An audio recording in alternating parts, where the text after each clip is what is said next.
Alors aujourd'hui, moi, je vais vous faire une vidéo sur mon expérience avec la MDMA que j'ai faite en juin 2022, donc il y a environ 2 mois environ maintenant.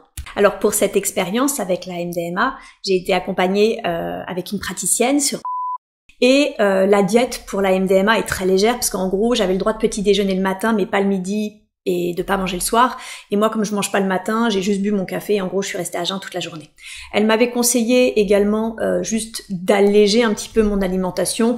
J'ai pas souvenir d'une diète stricte, comme j'ai pu en faire ensuite, par exemple pour l'iboga, dont je vous parlerai au cours d'une autre vidéo. Je crois juste que j'ai essayé de manger sainement la semaine précédente. Voilà ce qui me reste un peu en tête. Alors ce qui est très important quand on prend des antéogènes, c'est l'intention qu'on pose. Quand vous prenez votre voiture, vous savez parfaitement où vous voulez vous rendre et c'est pour ça que vous atteignez votre objectif. Et ben c'est exactement pareil avec les substances psychédéliques. C'est parce que vous avez une intention claire et forte que vous allez pouvoir atteindre votre but. Moi, mes intentions sont toujours de l'ordre de développement personnel, spirituel, voire psychothérapeutique. Je l'ai compris justement avec la prise de la MDMA. Et mon intention au cours de cette session, c'était de réparer et d'expanser mon cœur.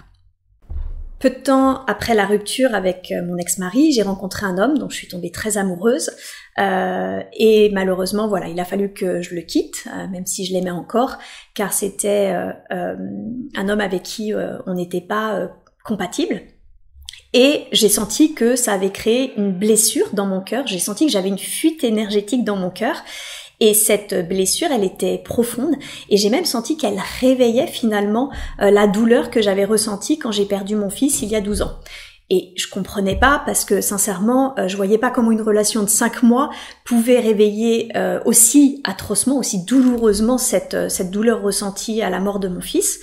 Et en fait, voilà, j'avais quand même fait le lien sur le fait qu'à l'époque, j'avais pas voulu faire le deuil de mon petit garçon et que ça m'était ramené très gentiment sur le devant de la scène pour que je le travaille maintenant, puisque finalement, que ça soit mon fils ou que ça soit cet homme, j'étais obligée de quitter 2 êtres que j'aimais. Voilà. Et ça avait généré du coup une fuite énergétique au niveau du cœur que je voulais du coup réparer parce que je me sentais moins équilibrée émotionnellement parlant. Et pourquoi expanser ? Parce que j'ai parfois eu l'impression de manquer de compassion pour des personnes qui pouvaient avoir tendance à se victimiser vis-à-vis de certaines situations auxquelles elles faisaient face dans leur vie de tous les jours ou auxquelles elles ont eu à faire face dans leur vie dans cette incarnation. Mais également, j'avais tendance à m'agacer justement auprès des personnes qui me faisaient répéter les choses, qui ne captaient pas très vite les choses. Et ça, du coup, ça me peinait de constater mon agacement intérieur, même si j'arrivais à le contrôler. Mais moi, ce que je voulais, c'était tout simplement ressentir de la compassion pour ces 2 profils de personnes. Donc voilà, mon intention à moi pour cette session, c'était de réparer ce cœur et de l'expanser afin qu'il soit encore plus rempli d'amour. Et comme la MDMA est aussi appelée médecine du cœur, ça tombait bien. Alors, la MDMA, c'est clairement quelque chose que je connaissais déjà, mais que je connaissais d'il y a 20 ans. C'est-à-dire que quand j'avais une vingtaine d'années, justement, j'avais déjà pris de la MDMA. À ce moment-là, je sortais j'avais un petit ami et on avait cette croyance que on allait faire l'amour comme des dingues si on prenait ensemble de la MDMA. Et ça n'est pas du tout ce qui est arrivé. On est resté à cette époque chez moi et on a pris cette substance. Déjà, je pense qu'on en a pris très très peu, donc au début elle fonctionnait pas du tout et il a fallu qu'on fume un bédo en plus finalement pour activer les effets de la MDMA. Et ensuite j'ai dansé pendant, je crois 5-6 heures d'affilée, mais j'ai dansé de la manière la plus sensuelle du monde. Alors certes, c'était vraiment, je pense que j'avais de l'amour pour moi-même, clairement, et c'était très bizarre parce que du coup, pendant 5-6 heures, je dansais d'une manière extrêmement sensuelle, toute seule chez moi, enfin juste avec cet homme, et j'avais adoré cette expérience, même si on n'avait pas atteint l'objectif initial, mais c'était vraiment très intéressant comme expérience en soi. Alors ce qui est drôle, c'est que au cours de cette séance que j'ai faite là en juin 2022, c'est que j'ai eu la réponse de la raison pour laquelle j'ai dansé de cette manière extrêmement sensuelle pendant 5-6 heures. Ça m'a dit que je devais rayonner la sensualité. que ça faisait partie en gros de ma mission de vie. Alors là, vous imaginez bien que quand vous entendez quelque chose du genre ta mission de vie c'est de rayonner la sensualité, t'es là, ton mental il est quoi? C'est ça ma mission de vie, c'est ça l'une de mes missions de vie, rayonner la sensualité, mais ça veut dire quoi? Et j'ai même pas pensé à demander pourquoi. Je vous expliquerai également comment j'ai obtenu ces informations un petit peu plus tard dans cette vidéo. C'est là d'ailleurs, quand on entend ce genre de choses et que le mental intervient, c'est là où on sait justement que on canalise vraiment les informations, parce que vous vous doutez bien que jamais mon mental, mon ego aurait dit oui, ta mission de vie, c'est rayonner la sensualité. Je trouve ça presque nul en fait comme mission de vie. Alors la praticienne qui m'accompagnait durant cette séance, du coup, a fait tout un petit rituel d'ouverture. Donc, il y avait déjà un entretien, et ensuite, une fois que l'entretien était fait, il y avait tout un petit rituel d'ouverture où elle appelait justement les différents éléments et certains êtres de lumière, en l'occurrence beaucoup d'êtres justement christiques, d'énergie christique. Et il y avait également ce nettoyage de la pièce et de nous-mêmes, toutes les deux, au Palo Santo. Et ensuite, dans un petit bol, elle me donnait du coup une gélule de MDMA que je voyais, donc c'était une gélule transparente, donc je voyais la poudre à l'intérieur, donc je voyais bien que c'était quelque chose qu'elle avait préparé en amont et d'elle-même, que c'était quelque chose, je pense qu'elle avait le produit pur et que du coup elle l'avait préparé elle-même. Elle m'en a donné une, puis elle m'a demandé d'être allongée, elle m'a mis, alors c'était un jour il faisait extrêmement chaud, donc du coup j'ai pas mis de plaid sur moi, mais par contre j'ai mis un bandeau. Et puis voilà, elle m'a dit laisse-toi aller, tu verras, tu finiras par sentir que tu es parti. Je peux pas expliquer comment, mais tu le sauras. Tu sauras qu'à ce moment-là, tu es parti. Alors je vous avoue que comme je me rappelais de mon expérience quand j'avais une vingtaine d'années où j'avais dansé 5-6 heures, je me demandais si qu'est-ce qui allait se passer, justement si j'avais envie de danser, parce qu'en plus la pièce était très étroite, donc c'était pas franchement imaginable. Elle m'avait dit de toute façon que je pouvais avoir des émotions type par exemple avoir envie de crier, d'être en colère, ou au contraire d'avoir une forme de sexualité, que tout ça devait être intériorisé. Voilà, il y avait cette espèce de pacte entre nous que d'une certaine façon je pouvais ressentir ça, c'était tout à fait ok, mais que je devais aussi d'une certaine façon contrôler cela.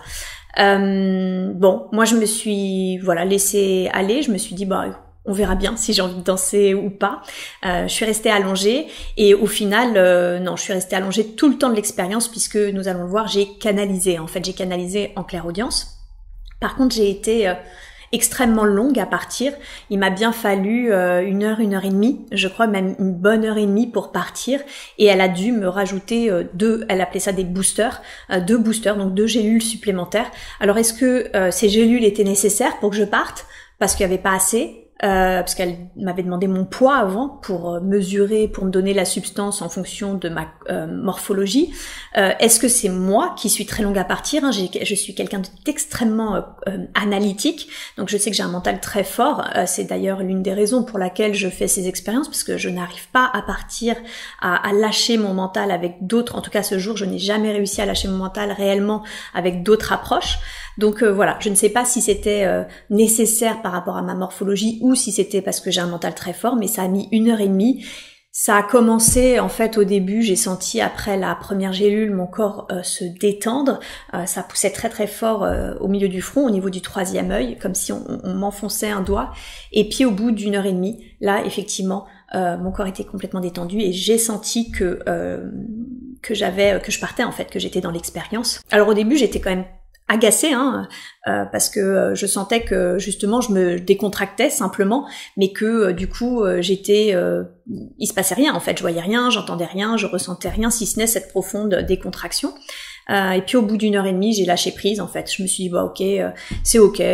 Peut-être que du coup, je profiterai juste de cette soirée pour me détendre complètement.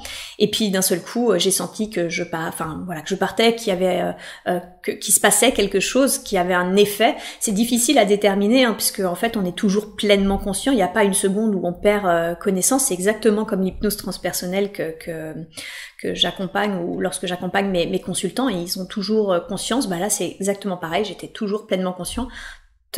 Donc du coup, il y a vraiment cette notion, je peux pas vous dire quand est-ce que ça a commencé, c'est juste à un moment, j'ai entendu une voix d'homme et j'ai compris qu'en fait, j'étais en train de canaliser en clairaudience.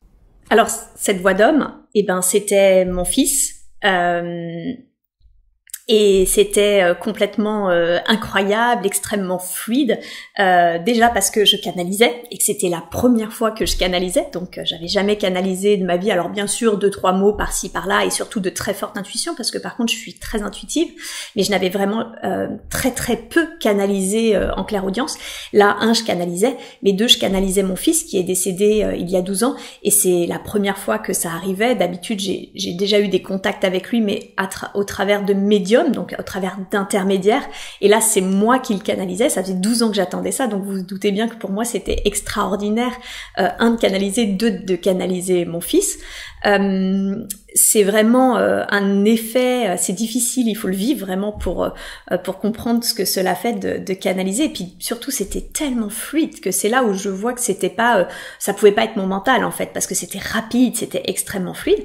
Alors quand mon fils est décédé, il avait 7 ans, donc là c'était pas du tout un petit garçon que je canalisais. Par contre c'était un homme, et plutôt d'ailleurs un homme d'âge mûr. Alors est-ce qu'il a voulu se montrer comme ça parce que j'ai 40 ans? Est-ce qu'il s'est montré ainsi parce que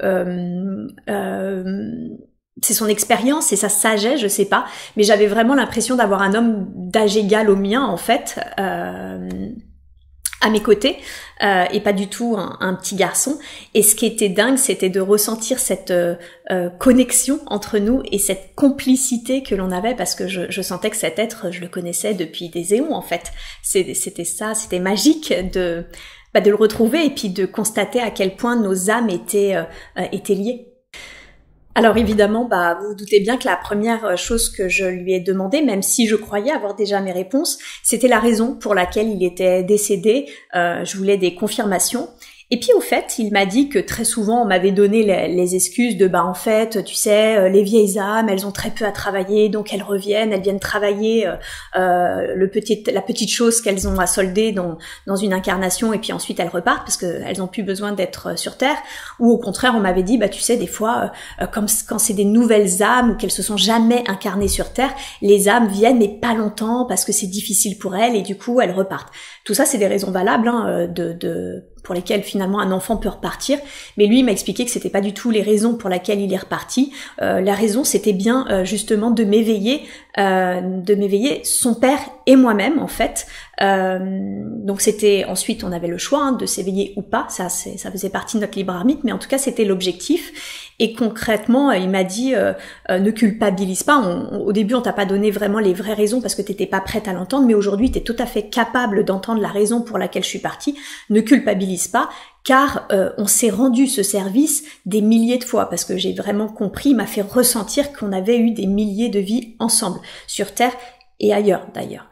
Donc vraiment il y avait cette notion de pas culpabiliser du fait qu'il soit venu exprès pour ça, parce que moi je lui avais rendu la même chose dans d'autres vies et inversement plein de fois. Alors une deuxième question que je lui ai posée, c'était de lui demander notre lien d'âme, parce que si je ressentais notre amour inconditionnel et surtout notre grande intimité, notre grande complicité, je voulais savoir effectivement si on avait un lien d'âme. Et il a rigolé et il m'a dit t'as oublié. Il me fait moi je suis Père Céleste et toi tu es Mère Céleste. Alors j'ai mieux compris par la suite avec mon expérience avec l'Iboga ce que voulait dire Mère Céleste, en tout cas à quoi ça faisait référence, mais au moment où je reçois cette info, je vais être très honnête avec vous, je ne sais absolument pas ce que ça veut dire. Quand je faisais des recherches sur internet, c'était toujours en lien, alors soit je crois avec une secte, soit en tout cas avec le catholicisme, Marie, etc., etc. Donc je comprenais pas du tout ce que ça voulait dire. Et puis c'était étrange parce que c'était une notion qui était revenue déjà, Père Céleste, Mère Céleste, 2-3 fois de suite dans mes séances d'hypnose transpersonnelle les semaines d'avant. Donc je trouvais ça rigolo finalement que ce terme réapparaisse à ce moment-là durant ma session de MDMA avec mon fils. Donc voilà, je vous expliquerai un peu plus ce que signifie Mère Céleste, en tout cas ce que j'en ai compris durant la vidéo que je ferai sur l'Iboga. Alors une fois que j'ai posé ces deux questions, très vite, il m'a dit, bah écoute, aujourd'hui on va travailler sur tes relations de couple. Alors j'étais un peu surprise, j'étais quoi? On va travailler sur mes relations de couple. Et il m'a dit qu'il souhaitait en fait que l'on revoie ensemble, donc tous les deux, les différents couples dans lesquels j'ai évolué, pour comprendre justement un peu mieux ce qui s'était joué, pour comprendre ce que j'avais appris, ce que eux aussi avaient appris, enfin voilà, pour avoir un peu les tenants et les aboutissants de chacune de mes relations qui avaient compté pour moi. Donc je trouvais ça drôle parce qu'il y en a qui font des revues de vie et moi j'ai fait des revues de couple. Et ça a commencé évidemment avec l'être que fut son père dans son incarnation, tandis que c'était notre enfant. Alors pour toutes ces relations que l'on a passées en revue, en clairaudience, parce que j'ai eu qu'une seule image durant toute la session, il n'y a pas seulement eu des explications sur ce que j'avais appris ou ce que eux avaient appris, il y avait également des conseils, par exemple des conseils pour les êtres avec qui j'étais encore en relation. Et par exemple, ce qui est très drôle, c'est que le jour où j'ai pris du coup de la MDMA, je m'étais très clairement engueulée avec mon ex-mari. Ça avait pété très fort. Et au moment où on est arrivé au sein de, à cette relation-là, mon fils m'a clairement dit, bon, là, franchement, t'as merdé, quoi. Là, vraiment, tu n'as pas assez pris en compte ses sentiments, etc. Et vraiment, il m'a remis les points sur les i. Et c'est là où j'ai senti encore une fois que c'était pas mon mental, parce que vous vous doutez bien que moi, mon ego, il est en non, je suis dans mon bon droit, quoi. J'ai pas du tout, je comprends pas ce que tu dis, etc. Alors que là, c'était très clair. Il m'a expliqué les choses, il m'a fait ressentir également ce qu'avait ressenti mon ex-mari au moment de notre séparation. Enfin, c'était vraiment très puissant et j'ai ressenti du coup ce qu'il avait pensé, ressenti et à quel point justement j'étais en tort. Donc il y avait vraiment tout un tas également de conseils et l'air de rien, suite à cette session, j'ai fait 2 vocaux pour 2 ex justement avec qui je suis encore en lien et qui se sont avérés extrêmement positifs et aidants au sein de notre relation et très certainement même pour eux parce que ils ont apprécié que je puisse par exemple m'excuser de certains comportements ou apprécier que je puisse enfin comprendre leur point de vue en fait. Pour certaines relations, on m'a également conseillé de ne pas recontacter certaines relations, soit parce que par exemple ils avaient beaucoup souffert au cours de la rupture et qu'aujourd'hui ils s'étaient reconstruits et donc c'était très bien ainsi, soit au contraire pour me protéger moi. En l'occurrence, il y a une des personnes, il y en a 2 d'ailleurs, il y en a un c'est un pervers narcissique, alors je suis pas sortie très longtemps avec lui, mais il m'a clairement dit, mon fils m'a dit, mais en fait, lui, t'es sorti avec lui pour que tu saches ce que c'est que de la manipulation et finalement que tu puisses le reconnaître dans ta vie quand tu es face à ce genre d'être. Et un autre, il m'a dit, tu sais, lui, il est devenu très aigri, très en colère. C'est pas grave, c'est vraiment juste au sein de cette incarnation, vous verrez plus tard sur les plans supérieurs, mais là, au cours de cette incarnation, ne le recontacte pas, ne va même plus sur ses réseaux sociaux parce qu'en fait, il te fait des attaques psychiques. Et c'est là où d'ailleurs j'ai eu la seule image, la seule vision au cours de cette session où il m'a montré cet être avec comme si c'était en fait une boule de pique noire. Et voilà, il m'a dit, lui, il est très en colère, très aigri, il avait son libre arbitre aussi, il aurait pu évoluer différemment, c'est son choix, vous vous retrouverez plus tard, mais là, dans cette incarnation, stop, plus jamais de contact. Alors, d'une manière générale, au cours de cette session, du coup, j'ai vu les contrats de soutien, les contrats de guérison, les contrats que l'on a pour nous faire avancer dans notre développement spirituel, personnel. J'ai également vu, par exemple, ça m'a confirmé que mon ex-mari était ma flamme jumelle, alors que c'est quelque chose, j'y croyais pas du tout. Moi, j'avais tendance, surtout à la fin de notre relation, à nier un petit peu ce fait. Donc tout ça, j'ai eu plein de confirmations, en fait, mais également un petit peu les différents types de contrats que j'avais pu avoir avec différents êtres, à quel point tout était juste d'avoir vécu ces choses telles que je les avais vécues. J'ai vraiment vu la puissance thérapeutique de la MDMA. C'était incroyable. J'ai eu l'impression d'avoir gagné 10 ans de psychothérapie en une session. Aller revoir comme ça chaque couple, aller voir les tenants, les aboutissants, des conseils même qui m'étaient donnés et des conseils qui, je l'ai dit, se sont avérés en plus positifs pour les relations et pour les personnes. Vraiment, c'est... Voilà, je veux pas du tout promouvoir les entéogènes, mais par contre, force est de constater que pour moi, ça a été extrêmement bénéfique. Alors, je ne sais pas si c'est parce que je suis déjà praticienne en psychothérapie, mais il y a eu un enfant qui a émergé et j'ai compris que cet enfant, c'était l'enfant que fut l'un de mes ex, la personne qui justement était aigrie, et que cet enfant nécessitait d'être accueilli, reconnu, entendu. Et c'est parce que moi j'ai cette expérience-là, que j'accompagne des personnes justement en maïeusthésie, que j'ai pu le faire. Est-ce la raison pour laquelle il a émergé? Je ne sais pas. Mais c'est vrai que j'ai apprécié, c'était pas seulement quelque chose que je recevais, j'ai vraiment apprécié de pouvoir être également actrice. Et je me suis questionnée, ma praticienne était formidable, hein, elle était rassurante, elle avait sa présence silencieuse était bienveillante et ça m'a rassurée, confortée dans cette expérience. Et en même temps, je me suis vraiment demandé si j'aurais pas apprécié parfois qu'il puisse y avoir un échange en psychothérapie pour aller plus loin. Alors, je ressentais pas non plus trop le besoin parce que je suis formée à ça, mais je me suis demandé si on n'avait pas de formation justement en thérapie, est-ce que finalement l'expérience est aussi profonde? Parce que là, je sentais que quand même je posais aussi des questions. C'était un échange, hein, c'est pas seulement mon fils qui me donnait toutes les infos comme ça. Non, c'était un échange où je posais des questions, où je creusais sur certains sujets. Mais déjà même avec mon expérience, il y a parfois, je suis revenue en me disant ah mince, ça j'aurais aimé questionner ça, j'aurais aimé creuser sur ça. Donc c'est vrai que si on n'a pas d'expérience, est-ce qu'on reste plus en surface? Je ne sais pas. Après, je crois aussi que tout est juste et je pense que l'on obtient les informations que l'on est prêt à recevoir. Ça, c'est évident. Ça m'a parlé également de mon couple actuel depuis très très peu. Je suis avec un autre homme et j'étais du coup très surprise qu'on me parle de lui parce que au moment où j'ai fait la session il y a 2 mois, on n'était même pas encore ensemble. Hein. Je voyais bien qu'il y avait un rapprochement à distance qui se faisait parce qu'en plus il n'était pas du tout de ma région et en même temps du coup j'étais un peu voilà étonnée qu'il émerge durant cette session alors que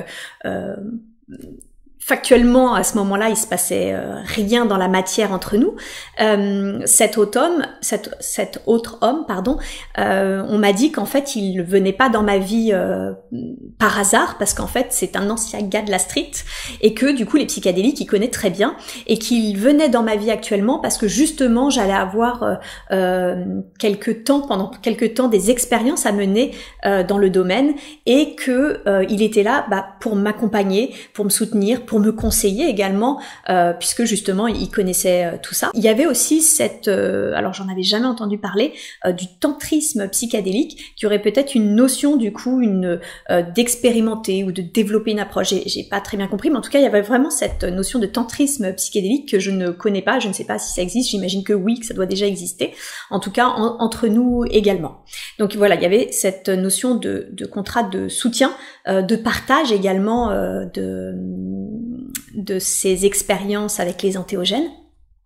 Et puis, il m'a été dit que il était là également pour me faire du bien, pour alléger un petit peu mon humeur, car suite à cette déception amoureuse, je me sentais vraiment très lourde, et que comme j'allais justement partir au Gabon faire cette expérience avec l'iboga, le bois sacré, il était plus que nécessaire de remonter mes vibrations, d'être plus légère et de rééquilibrer mon état émotionnel. Et lui, cet homme était quelqu'un d'extrêmement lumineux, quelqu'un d'extrêmement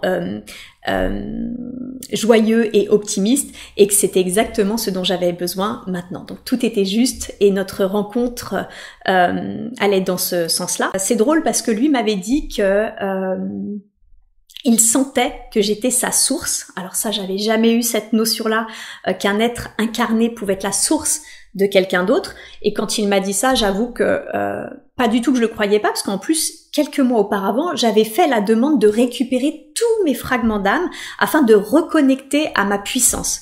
Donc ça résonnait quand il m'a dit ça résonnait quand même en moi. Et ça m'a été confirmé effectivement durant la séance que c'était un petit bout de moi, je sais vraiment pas comment l'exprimer, c'est très étrange, mais qu'énergétiquement en tout cas voilà, il provenait également effectivement de mon énergie quoi. Alors au cours de cette séance, j'ai reçu également des informations par mon fils qui concernent ma vie future amoureuse, mais également ma vie future professionnelle. Alors j'avoue que personnellement, même si ces informations proviennent de mon fils, j'ai toujours tendance à être extrêmement prudente quand on me donne des éléments qui concernent mon futur, parce que pour moi, plus que des certitudes, ce sont surtout des probabilités. Voilà, je pense qu'en fait, on peut capter certaines informations à l'instant T, certaines lignes du temps, mais ça ne veut pas dire que ces projections vont forcément se réaliser. Donc voilà, quand je parle du futur, je parle toujours avec énormément de prudence de ces informations. Maintenant, je tenais également à les partager avec vous pour que vous puissiez comprendre finalement la richesse de cette séance et tout ce que finalement tout ce qu'une session en MDMA peut permettre.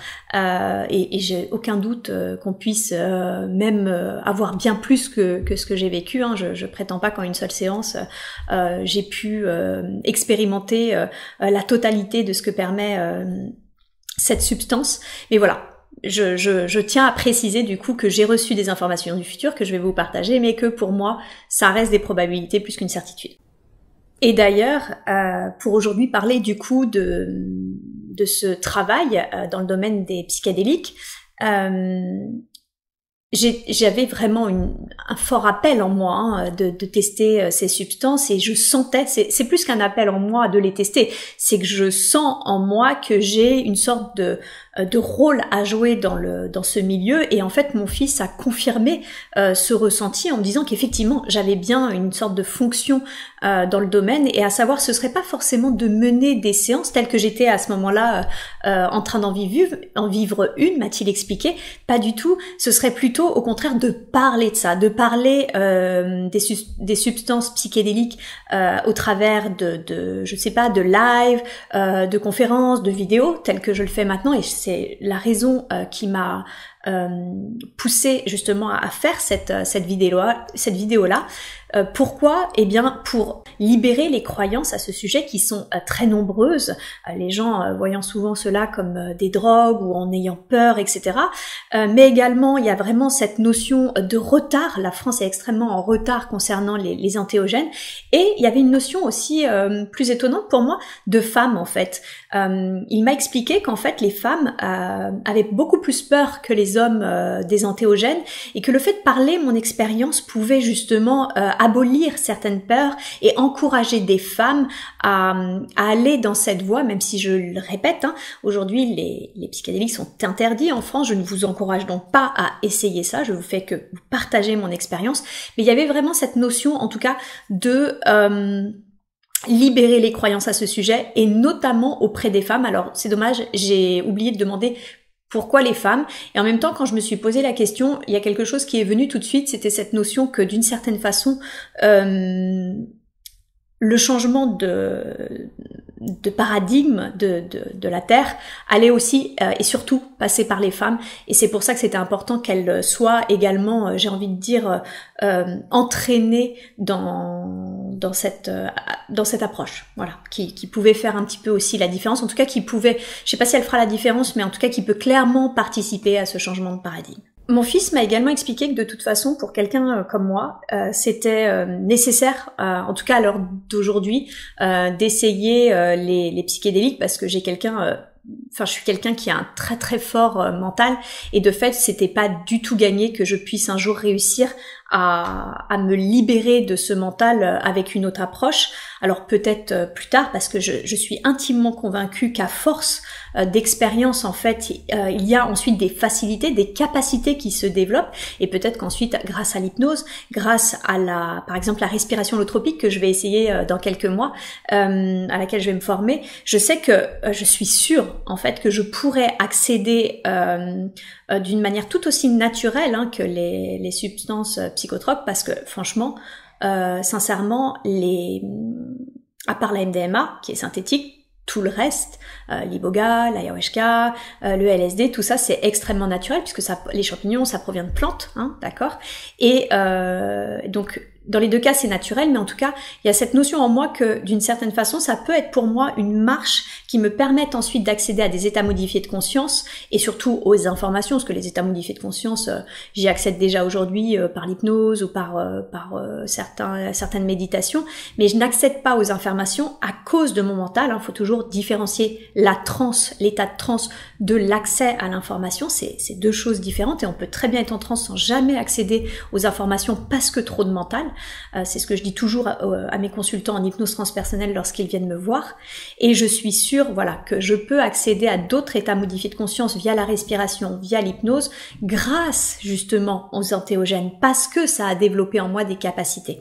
Donc voilà. Donc il y avait vraiment cette notion aujourd'hui où il m'expliquait que de toute façon, le plafond de verre que je ressentais, il existait bel et bien, parce que m'a-t-il dit, d'une certaine façon, j'ai une certaine puissance, si j'ai bien compris, et qu'elle ne pouvait pas m'être rendue avant, parce que j'avais trop d'ego, qu'il fallait d'abord que je travaille sur cet ego, et qu'aujourd'hui, j'étais prête, j'avais travaillé, et que pour, j'ai envie de dire, exploser ce plafond de verre, les entéogènes étaient nécessaires, me permettaient à moi, en tout cas personnellement, il y a plein de personnes qui atteignent, qui ont accès aux informations auxquelles j'ai accédé par l'hypnose ou par des méditations et tout, mais pour quelqu'un comme moi de très analytique, eh bien ça m'était nécessaire pour ensuite, dans un deuxième temps, pouvoir accéder à d'autres approches dont la consommation de substances n'est pas nécessaire en fait. Et d'ailleurs, quand je vois...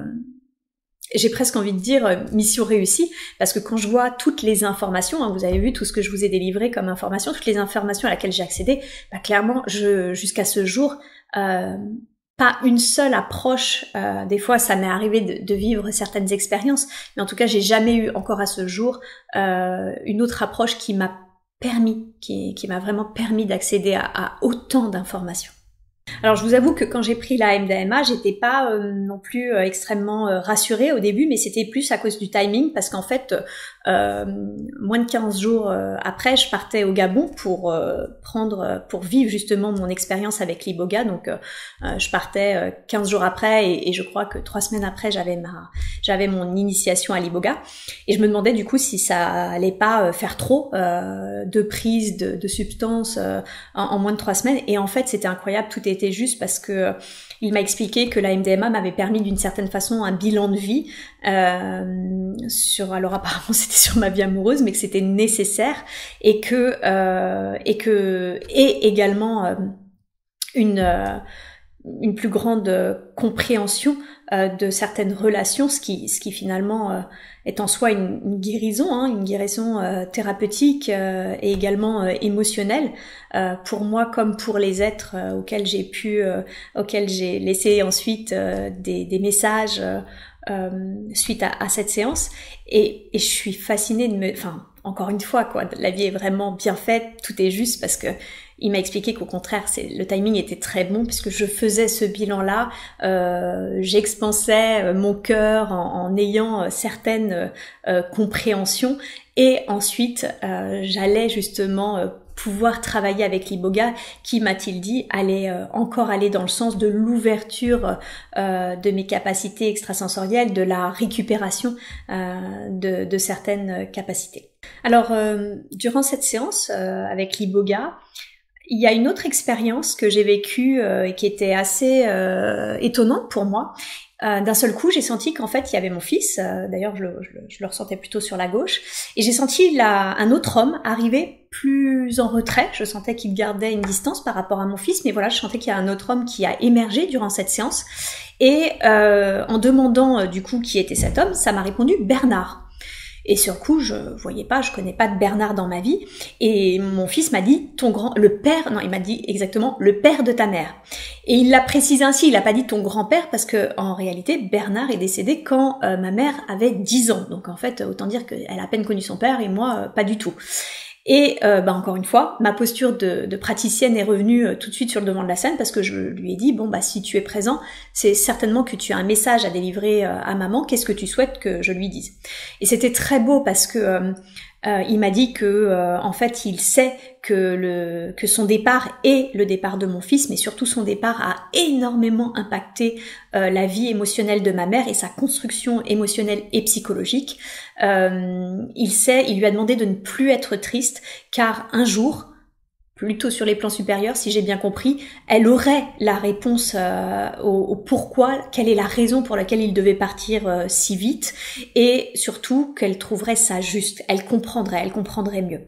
Il a tenu à lui exprimer également qu'il avait toujours été à ses côtés, qu'il serait toujours là, qu'il l'attendait même, et qu'il était très fier de la femme qu'elle était devenue. Donc voilà, c'était très beau. Vous vous doutez bien que le lendemain, j'ai pris soin d'appeler ma maman pour lui dire que j'avais eu un message de son père. Et c'était, bon, évidemment, elle a beaucoup pleuré, mais elle était extrêmement touchée. Et voyez, il y a deux choses qui ont été pour moi extraordinaires dans cet épisode de ma séance. C'est que d'un seul coup, j'ai reconnecté à l'être qui était ma mère enfant. Je n'avais jamais réalisé, et pourtant, voilà, je suis praticienne en psychothérapie, mais je n'avais jamais réalisé qu'en fait, l'être qui est ma mère était avant tout un enfant blessé, en fait, qui était resté accroché au décès de son père qu'elle aimait énormément. Donc ça m'a vraiment touchée de rencontrer finalement l'être qu'elle était enfant et de constater à quel point, voilà, de pouvoir parler avec elle de cette blessure, de pouvoir discuter avec elle de ce qu'elle avait ressenti, parce que finalement elle n'en parlait jamais. Donc ça, c'était très très touchant, ça nous a beaucoup rapprochés. Et également, il y a autre chose, bon déjà c'était juste le fait qu'on puisse canaliser des défunts avec cette approche, bon ça c'est dingue, mais également il y a cette notion où suite à mon appel, où je lui ai dit que l'être qu'est son père avait un message à lui délivrer, ma mère a toujours été très ambiguë sur la vie après la mort. Suite au départ de mon fils, elle me disait j'y crois pas. Si c'était le cas, s'il y avait quelque chose après la vie ou si il y avait un Dieu, dans ce cas-là, sincèrement, pourquoi il ferait mourir un enfant de 7 ans? Ce que je comprends, c'est des questions et des rejets que j'ai eu évidemment à la mort de mon fils. Sauf que voilà, moi j'ai vécu d'autres expériences spirituelles et fait du travail de recherche qui m'ont amené ailleurs en fait, dans ma vision de la vie, dans ma vision de la mort et dans ma vision de l'après-vie et de l'âme surtout, de la conscience. Et il y a vraiment chez elle quelque chose d'incroyable qui s'est passé, c'est que suite à mon appel, le lendemain, elle m'a envoyé une audio, elle a partagé une audio de Jean-Jacques Charbonnier sur la vie après la mort. Et j'ai été sidérée parce que du coup, je lui ai demandé si c'est un sujet auquel elle s'intéressait avant notre appel. Et elle m'a dit que non. Elle m'a dit que suite au message que je lui avais délivré, ça l'avait intriguée. Elle avait fait des recherches et qu'au cours de ses recherches, elle était tombée sur cette vidéo qui l'avait beaucoup interpellée et qui avait voilà résonné en elle et que du coup, elle se questionnait. Donc voilà, je peux pas dire aujourd'hui bon bah voilà, maintenant elle croit en la vie après la mort. Tout a changé pour elle, mais il y a quelque chose qui s'est passé. Clairement, il y a quelque chose qui s'est passé pour elle, et je trouve ça beau en fait. Je trouve ça dingue. Ça fait des années, ça fait 12 ans que mon fils est décédé. Son père est parti à 10 ans, et pour la première fois, suite à ce message de son père décédé, de ce défunt, elle a fait des recherches. Donc voilà, ça m'a vraiment doublement touchée en fait. Alors, pour finir cette vidéo, j'attendais rien de la MDMA, ou peut-être si, ce serait mentir. J'attendais forcément quelque chose dans le sens où j'ai tellement un mental que j'espérais justement qu'enfin la prise d'une substance me permette de lâcher. Mais je n'attendais rien dans le sens où je ne savais pas à quoi m'attendre plutôt. 20 ans avant, j'en avais pris et j'avais dansé 5-6 heures, donc honnêtement, au pire, je m'attendais peut-être à redanser, mais pas plus que ça. Donc j'attendais pas grand-chose de cette séance. Et vraiment, c'était incroyable. C'était complètement incroyable. Déjà, parce que j'ai canalisé et que ça n'était jamais arrivé et que c'était une expérience en soi complètement incroyable et que c'était en plus fluide, mais vraiment fluide. Je sentais les pop-up de mon mental qui réagissaient aux informations qui m'étaient données, et c'est en ça que je sais que c'était pas mon mental, parce que justement quand on me donnait certaines informations, j'étais tellement sidérée par l'information que je sentais mon mental qui disait « Quoi ? Ah bon ? Non, c'est pas vrai, c'est pas possible. » Et en fait, c'est là où je voyais justement que mon mental intervenait. J'arrivais vraiment à le différencier, vraiment à le reconnaître. Deuxièmement, parce que j'ai canalisé mon fils, comme je vous l'ai dit, ça fait 12 ans que je n'avais jamais eu de contact avec lui autre que par des intermédiaires, et pouvoir le connecter par moi-même, mais c'était genre juste incroyable. Enfin, tout simplement pour la richesse, comme j'ai essayé de vous l'expliquer, de vous l'exprimer à travers cette vidéo, la richesse des informations qui ont été collectées, des conseils auxquels j'ai eu accès. Voilà, je trouve ça magique. J'ai vraiment eu accès à la puissance des entéogènes, je veux dire, à leur bénéfice, au pouvoir thérapeutique des médecines psychédéliques. C'est complètement incroyable, et je trouve ça tellement dommage qu'il y ait ces croyances erronées, limitantes sur le domaine. Je trouve ça complètement incroyable qu'il n'y ait pas de thérapeutes qui pratiquent de la thérapie assistée par psychédélique, parce qu'on gagnerait des années de thérapie, vraiment des années de thérapie. C'est une médecine, en tout cas la MDMA, c'est une médecine extrêmement douce qui permet de réaccéder aux informations avec beaucoup de douceur et sans émotionnel extrêmement fort. Je me suis pas sentie peinée ou j'ai pas pleuré de reconnecter mon fils. J'étais juste dans la joie, dans l'amour. Toute la séance, j'étais bien. Mon corps était extrêmement détendu et j'étais bien. Et d'ailleurs, si je dois parler des effets physiques de cette expérience, déjà mon corps était extrêmement détendu. Je l'ai senti se décontracter un peu par palier au début pendant les 1h30 là qui ont précédé justement ma canalisation avec mon fils. Je sentais vraiment que ça m'appuyait très fortement sur le front. C'était pas douloureux, mais j'avais l'impression qu'il décrassait ma glande pinéale. D'ailleurs, c'est peut-être ce qui s'est passé. Vraiment, je sentais que ça appuyait très fortement au milieu de mon front. Pendant la session, je canalisais les yeux ouverts, je me rendais compte, mais bon, c'est pas grave, elle m'avait mis un bandeau, donc en fait, ça me dérangeait pas, j'étais pas du coup perturbée par une forme de luminosité, ni par la pièce ou ce que je pouvais voir de cette pièce-là. D'ailleurs, c'est drôle parce que ma praticienne avait une petite chienne très peureuse parce qu'elle avait été battue, et cette petite chienne est venue s'installer dans mes jambes et ensuite à côté de moi, et elle qui était soi-disant très peureuse, je voyais bien que ma praticienne était très surprise de son comportement, et peut-être qu'elle venait bénéficier du coup des ondes positives de cette séance. En tout cas, c'était le fait qu'elle soit là ne m'a pas du tout dérangée. Au contraire, je ressentais beaucoup d'amour pour cette petite chienne.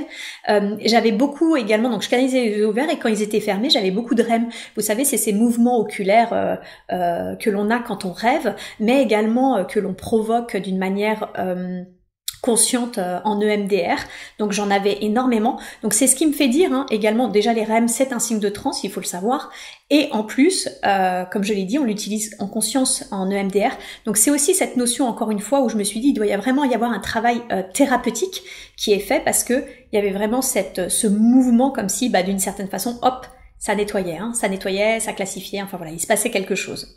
Je suis pas du tout une spécialiste de MDR, donc je vais pas m'avancer plus sur le sujet, mais j'ai vraiment eu le sentiment que d'une certaine façon, en plus d'un signe de transe, il se passait des choses. Par contre, je sentais ma mâchoire qui grinçait, c'est très bizarre, ouais, ça grince un peu, au point où je me suis dit, tiens, si je refais l'expérience un jour, peut-être mettre, je sais pas, pas un dentier, mais vous savez, les choses un peu comme peuvent avoir les boxeurs ou les personnes qui, des fois, la nuit grincent des dents, je sais qu'elles mettent des choses et tout. Et ça, c'est d'ailleurs un des effets qui est resté, même le lendemain, jusqu'à fin de matinée du lendemain, c'est resté. Quand j'ai fini la session, je sentais que mes pupilles, j'ai regardé mes pupilles, j'étais dans un état de conscience tout à fait normal, mais par contre avec des pupilles extrêmement dilatées. Et la canalisation est restée encore très facile pendant une demi-journée, c'est-à-dire que le lendemain matin, j'ai repris le train pour revenir sur Bordeaux et je canalisais encore mon fils, en fait. Je sentais que je pouvais encore canaliser mon fils. Le seul peut-être point désagréable de cette session, et il a été très court, je l'ai vite solutionné, c'est que, j'avais beaucoup d'énergie. Quand la session a terminé, la praticienne a été top. Elle avait préparé tout un plateau de fruits coupés en morceaux, parce que c'est vrai que moi j'étais à jeun toute la journée, et en fait le sucre, j'ai senti, ça m'avait fait du bien, et elle nous avait préparé un petit plateau de fruits, et du coup j'ai mangé en partageant du coup mon expérience avec elle, donc ça m'a vraiment fait du bien. Puis elle m'a raccompagnée du coup à mon hôtel, et elle m'avait demandé de prendre un hôtel juste à côté de son cabinet. Et quand je suis rentrée, bon, je sentais que j'étais vraiment très consciente et puis j'avais envie d'écrire tout ce que j'avais vécu. Au final, écrire, vous avez vu la richesse de l'information et encore, je suis pas rentrée dans le détail de tout ce qui m'a été dit pour chaque couple, mais c'était riche. Et je me suis dit, ok, écrire, ça va pas le faire. Donc du coup, j'ai décidé de m'enregistrer. Donc j'ai fait une audio qui dure quelque chose comme 40 minutes. Et suite à ça, je me suis dit, bon, maintenant il est 2h du mat, vas-y, couche-toi, hein, parce que en tout, la session, elle a dû durer 5 heures, c'est-à-dire environ 1 heure d'entretien. Bon, j'ai mis 1h30 à partir et la transe a dû durer 2 heures, 2h30, puis ensuite une demi-heure, on va dire, où on a mangé, partagé, etc., etc. Donc une fois que tout ça a été fait, je suis rentrée, j'ai fait mon audio, et puis j'ai voulu aller me coucher et j'ai senti des impatiences. Alors d'habitude des impatiences, je les ai plutôt au niveau des fesses quand j'en avais beaucoup enfant parce que je tenais pas en place. Là je les sentais au niveau du vagin, c'était pas très agréable parce qu'à chaque fois que j'essayais de m'endormir, je ressentais ces impatiences et j'ai décidé du coup, vu que j'arrivais pas à dormir, de prendre une douche et en fait l'eau chaude m'a complètement décontracté le corps et c'était terminé. Ça a été vraiment terminé, donc ça a duré quoi, une demi-heure et franchement c'est peut-être le seul effet désagréable que j'ai eu post-session parce que même les grincements de mâchoire, bon je peux pas dire que c'est très agréable mais sincèrement c'est pas douloureux quoi, c'est plus étonnant. Alors voilà, pour terminer, je dirais que j'ai hâte de continuer mes expérimentations. Hein. Ça m'a été confirmé que du coup, j'allais avoir une période maintenant d'expérimentation de diverses substances pour pouvoir justement en parler. D'ailleurs, je vous ferai une prochaine vidéo sur l'iboga. Ça m'a dit que tout serait apporté sur mon chemin justement pour pouvoir se faire. Et clairement, j'ai bien vu que à peine, bonjour Léo, j'ai bien vu que à peine ai-je décidé véritablement d'expérimenter cela que du coup j'avais des contacts pour la MDMA sur Paris, que j'avais des contacts au Gabon pour l'iboga et que voilà, je sentais que les choses un peu comme je le crois, en tout cas c'est ma croyance à moi, mais que quand ça fait partie de son chemin, c'est un peu une autoroute ensuite, hein, c'est vraiment aller. Tu peux y aller et c'est ce qui s'était passé pour l'hypnose et j'ai l'impression que c'est ce qui est en train de se passer pour les entéogènes. Et il y a vraiment cette notion où on m'a dit de toute façon ne crains rien parce que c'est vrai que j'avais quand même cette double pas peur mais quand même préoccupation de me dire bon attends c'est illégal en France, ça peut clairement abîmer finalement le travail que je mets en place en hypnose transpersonnelle parce que j'insiste, durant les sessions d'hypnose transpersonnelle, il n'y a pas de prise de substance, pas du tout. Et avec voilà cette notion de est-ce que ça va bien être compris. Et puis moi aujourd'hui, soyons clairs, l'hypnose transpersonnelle, c'est ce qui me fait vivre. Et voilà, ça m'a dit tout sera donné. De toute façon, maintenant, l'abondance, tu l'auras dans les relations, tu l'auras au niveau financier, donc c'est plus un sujet. Et concernant par contre d'une certaine façon ton image, oui, là par contre c'est vrai, il faut t'y attendre. Il y a des personnes qui vont parfaitement comprendre ta démarche et puis il y a des personnes qui resteront dans leurs croyances, qui resteront dans leur peur, qui ne comprendront pas ce que tu fais et tu seras aussi décrié et il faut que tu t'y attendes. Donc voilà, je sais pas comment ça va évoluer. J'espère sincèrement, mon objectif c'est pas de convaincre, mon objectif c'est pas d'encourager, mon objectif c'est tout simplement de communiquer sur mon expérience afin de pouvoir apporter un autre point de vue. Voilà. Et si déjà vous écoutez cette vidéo d'une manière neutre, voire ouverte, sans pour autant dire voilà demain je vais essayer, etc., etc. Oui, prenons les entéogènes. Mais déjà moi mon objectif il est atteint en fait.